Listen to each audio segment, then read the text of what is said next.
For the past couple of weeks now, I've been noticing a few odd things in my apartment. It started off with food mysteriously disappearing from my refrigerator and pantry while I'd be away at work. I didn't think much of it at the time, since every now and then I'd lose track of my daily eating habits due to my busy schedule, so I simply brushed it off. Eventually, it didn't stop there. Almost every night I could have sworn I could hear shuffling sounds coming from within the walls, and sometimes when I got home late from work, I'd find both my computer and TV turned on, even when I distinctly remembered turning them off before I left. Strangely, the TV would always be tuned to the local news, and my computer's search history would show several results for nearby takeout restaurants. Needless to say, it was freaking me out. The building I lived in had tight security, with officers frequently patrolling the area, and it was located in the part of the city where crime was pretty scarce. Considering that I've given a couple of my friends copies of my apartment key to make sure that I wouldn't misplace them, which I so often do, I thought perhaps that one of them was trying to mess with me. I was eager to get to the bottom of this, so I asked if either of them were the culprit. However, they both blatantly denied it. This, of course, put me on edge, so I asked my landlord to check the security footage on my floor for any suspicious activity. He immediately began searching through 2 weeks of recorded footage, looking for any unfamiliar faces entering my apartment. He finished his investigation the following week and said that he's found nothing out of the ordinary.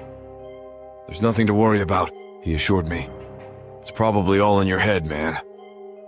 At the time, I was considering the possibility that maybe he was right. Being a domestic abuse lawyer, I've had to deal with a lot of stressful cases and work overwhelmingly long hours. Perhaps the numerous caffeine-fueled nights and constant headaches were starting to get to me. On one particular snowy day, I was coming down with a nasty cold and had to call in sick for the next few days.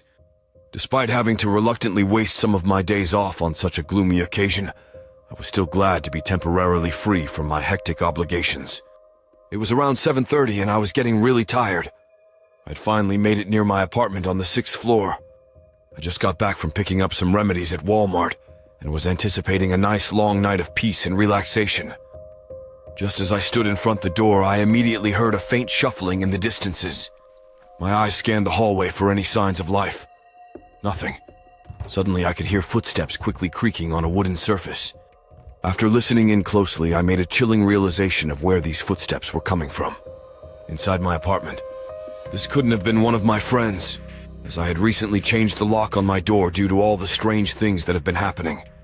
A sudden chill went up my spine because I knew right then and there that an intruder had somehow broken in. At that moment, I felt really uneasy. I wanted to run downstairs and call for help, but I knew if I left the hallway at this point, the intruder would definitely make a break for it. Being the naive young man that I was determined to go inside, grab my gun, and try to apprehend whoever was inside. Taking in a deep breath, I slowly unlocked the door and creaked it halfway open.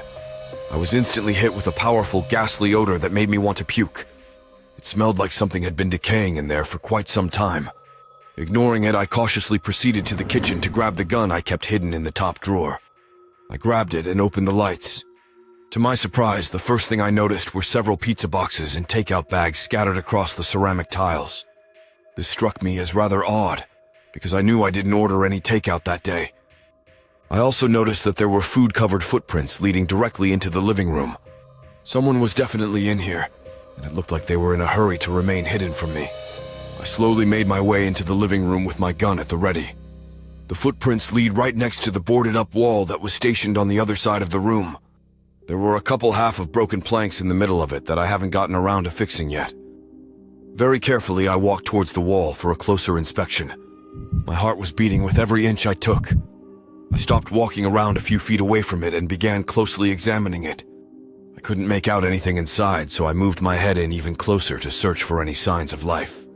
Again, nothing was completely visible as it was pitch dark inside, so this time I pulled out my phone, put it in the wall, and turned the screen on. Suddenly, out of nowhere, I saw 2 amber red eyes staring directly at me. My heart dropped like a rock. I quickly stumbled backwards, trying to keep my balance. A sudden rush of adrenaline swiftly filled my entire body. I quickly spoke in the most intimidating voice I could muster up. "If you don't get the fuck out from there right now, I swear I'll blow your fucking brains out," I exclaimed. Silence subsequently followed. I was half expecting some demented lunatic to rush out from there and attack me out of nowhere, so I prepared myself for an epic battle. Didn't you fucking hear me? I'm not messing around. Before I could finish my sentence, I was interrupted by a faint sobbing coming from within wall. The intruder took in a deep breath and spoke in a soft tone. Please don't hurt me, I'm really sorry about what I've done, the intruder replied. The voice sounded like it belonged to a frightened little girl, around the age of 13. This really wasn't the dramatic response I was expecting. I lowered my gun as the tension in the room quickly shifted to that of confusion. Jesus, kid, you nearly scared me half to death, I said. Who are you? And what exactly are you doing in there? No response. It seemed like my initial reaction shook her up a bit. It's okay, you can tell me. I promise I won't hurt you. I slowly backed away from the wall to assure her that I wasn't a threat. See? After a brief moment of silence, she replied once more. My name's Maple, she said in a jittery voice. I didn't mean to cause trouble, I only wanted to get away from my mean parents. Maple? I paused for a minute, trying to recollect where I've heard that name before. Then it hit me. Maple was the little girl that went missing in the area several weeks ago. The media reported that she allegedly ran away from home after her parents had physically abused her last Christmas. She must have slipped in my apartment when I forgot to lock the door that day. At that moment, I felt genuinely sympathetic, mostly because I've dealt with quite a few runaways in my line of work. Poor thing must have been scared to death. I guess when I ran out of food, she decided to break into my neighbor's apartment and help herself to their leftovers. She probably dropped all of it on the floor and made a break for it once she heard me come up to the door. I remembered at this point that there was a police car parked right outside of the building. I figured that I should first try to comfort her before calling the cops over.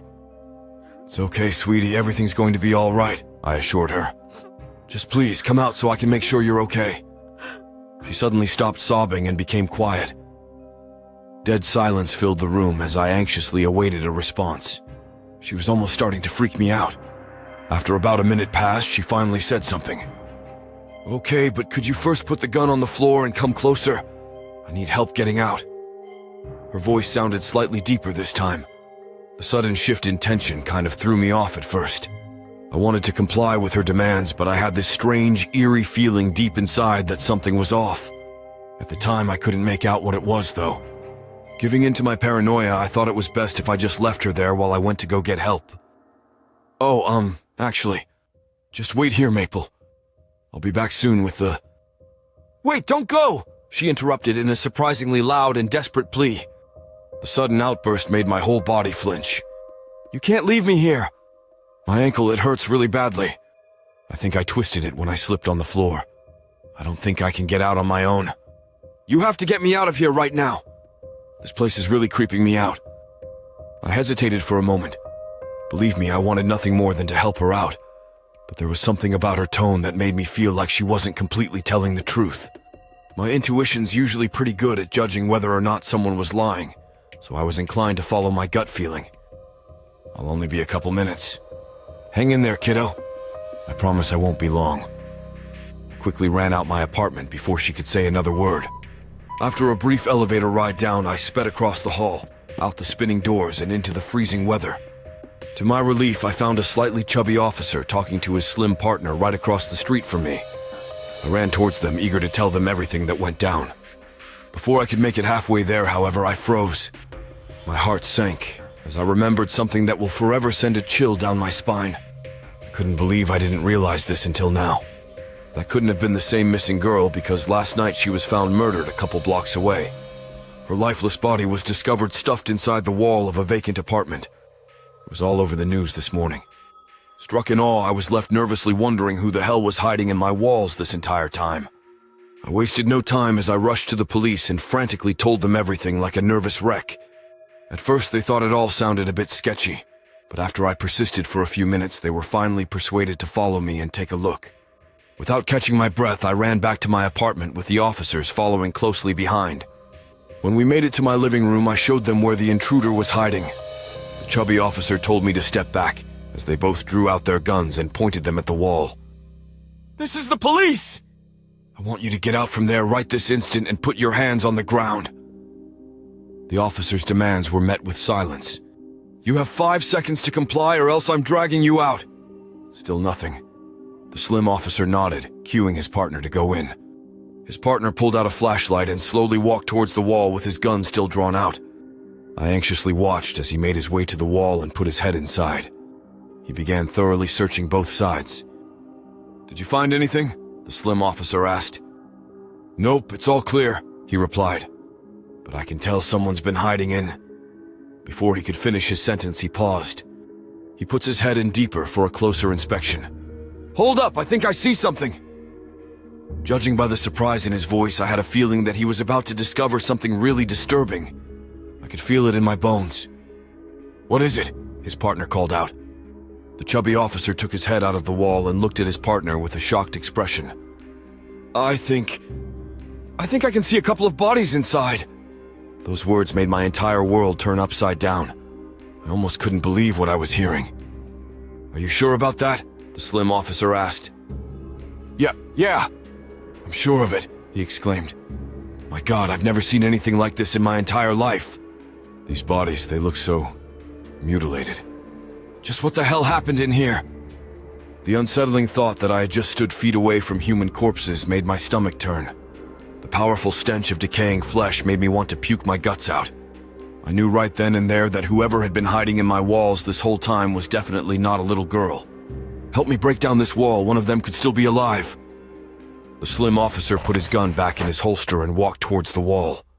I watched from about 15 feet away as they both started breaking down the old planks one by one. They quickly teared off 3 rows of them with ease while blood started pouring out in excessive amounts. Suddenly, out of nowhere, several lifeless, dismembered bodies fell right off the wall and onto the floor. My eyes grew wide with shock. Most of their flesh looked like it was violently bitten off, and their mutilated faces were completely unrecognizable. The disturbing thought of the immense pain these victims must have suffered through was simply too much to take in. Upon taking a closer look at the type of clothes they had on, I made a chilling realization of who they were. They were all food deliverers from several nearby restaurants. I could barely make out the restaurant logos on their violently shredded and blood-soaked shirts.